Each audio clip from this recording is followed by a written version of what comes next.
Salams and welcome. I came across a very interesting talk. There's a Professor Lumumba from Kenya, and he was addressing his congregation in a church in Uganda.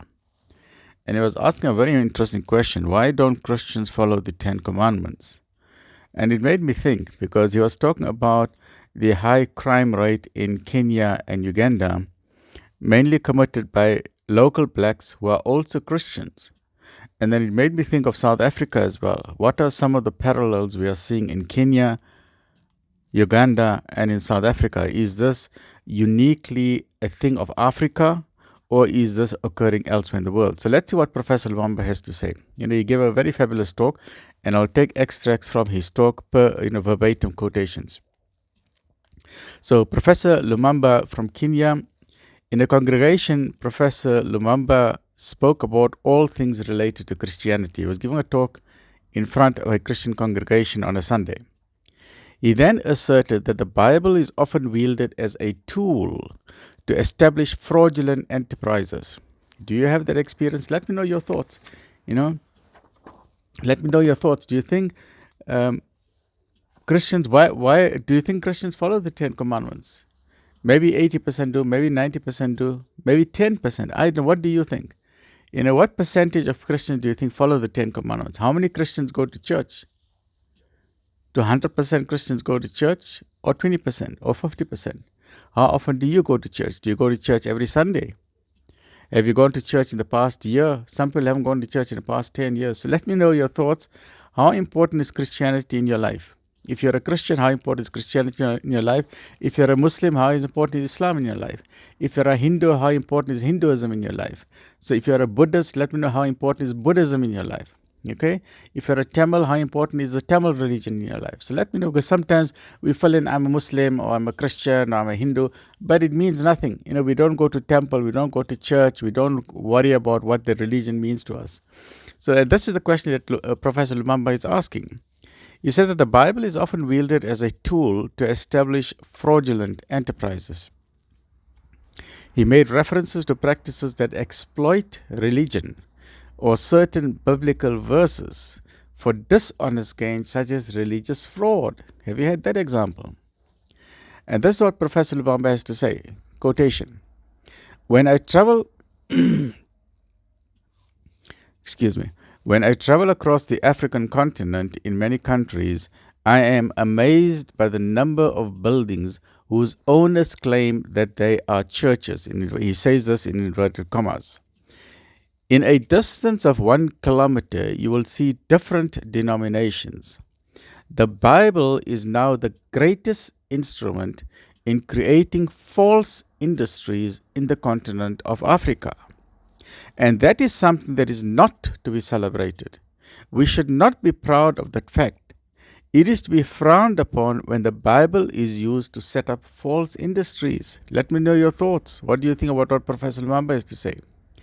In his speech, the professor then expressed admiration for the discipline showed by the Muslims in fulfilling their religious obligations. He drew a comparison between David and Muslims in the Bible. This is what Professor Lumumba has to say in that speech of his. Excuse me. One day, a friend of mine who is a Muslim, and I love Muslims, and that's what the professor says, and from my side, I love the Christians as well. So it's a mutual harmony. One day, a friend of mine who is a Muslim, and I love Muslims because they are more prayerful than us. If there was a Muslim in this assembly, he was pointing to the church. He said, if there was a Muslim in this assembly, the organizers would have arranged for them to have a special place of prayer for them. There would be a segregated prayer place over there on one side, and he was pointing. And if you know Muslims pray regularly 5 times a day, and there's always a prayer place for them. They remember their God on average 5 times a day. So in their case, even the time between sinning and repenting is made very short. Imagine you repent to God 5 times daily. So they are like David in many ways. But we Christians, we remember our God only once a week. They remember God 35 times in a week.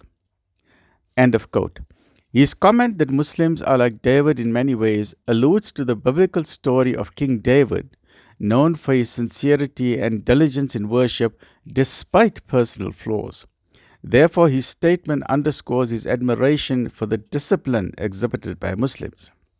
Professor Lumumba then shifted his focus to the situation in Uganda and Kenya, where most people are Christian, yet the crime rate is very high, even though the Bible says, "Thou shalt not steal." This is a commandment from God.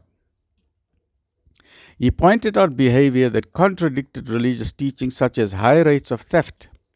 Numerous surveys indicate that moral decline is common in Christian communities and is on the increase. And we have a parallel with us here in South Africa. We see, especially here in South Africa, there are criminals in society, there are criminals in government, yet they say they are Christian. So it confuses me. I'm very baffled. Let me know your thoughts. Why are there criminals in government when they say they are Christians? Why are there criminals in society when they say they are Christians? So what is going on? The 10 Commandments are not a joke. It must be taken very seriously. So why are people not taking it seriously? However, it is essential to avoid judging. I'm not judging anybody. It's essential to avoid judging a religion solely by the actions of its followers. Rather, it should be evaluated by the teachings in its sacred text. Don't judge Christianity by the Christians. Don't judge Muslims. Don't judge Islam by what the Muslims are doing. And don't judge Hinduism by what the Hindus are doing.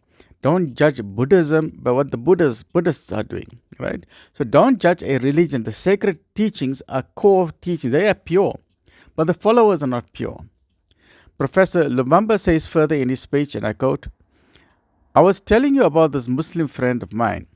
At one airport at one of the Arab countries, they had a message. You can leave your bags, they are safe." And in fact, this is true, end of quotation. In fact, in Saudi Arabia, in Mecca and Medina, when I visited, the shops remain open during prayer time. No one will come steal your goods. They leave the shops open, okay? People will not steal. But if you come to Uganda, here they will tell you that there are 70% Christians in Uganda. In Kenya, there is 90%. This is according to Professor Lumumba, his statistics. In Kenya, there is 90% Christians. We are all Christians, but we are all thieves everywhere. This is what Professor Lumumba is saying. We are thieves. Christian thieves rediscovering mentorship from a biblical perspective. So he's pondering very deeply what is wrong with society. He raises his voice at the end, and now at the end he's become very emotional in his speech. He says, "Thou shalt not steal is one of the commandments, but we are thieves." Why? And he's asking a very important question. So I would appeal to our Christian brothers and sisters, even our Muslim, whoever you are, please speak to your pastor or dominee to find an answer. This is a Christian country. Our South Africa is a Christian country. Okay, 80%, 90% is Christian. So 54 million out of 60 million are Christians. To find an answer, we are living in a Christian country. The Bible says clearly in 4 simple words. The Bible is not complicated. 4 words. Thou shalt not steal. Even a child can understand it. So why are people stealing? If everyone follows this one commandment, 90% of the problems in this country, we can get rid of crime, we can get rid of government corruption, we can get rid of tenderpreneurs, there's all this corruption, tenders and bribery and all that, just by following one simple command. Let me know your thoughts. What do you think? And the Bible says, "Thou shalt not covet thy neighbors."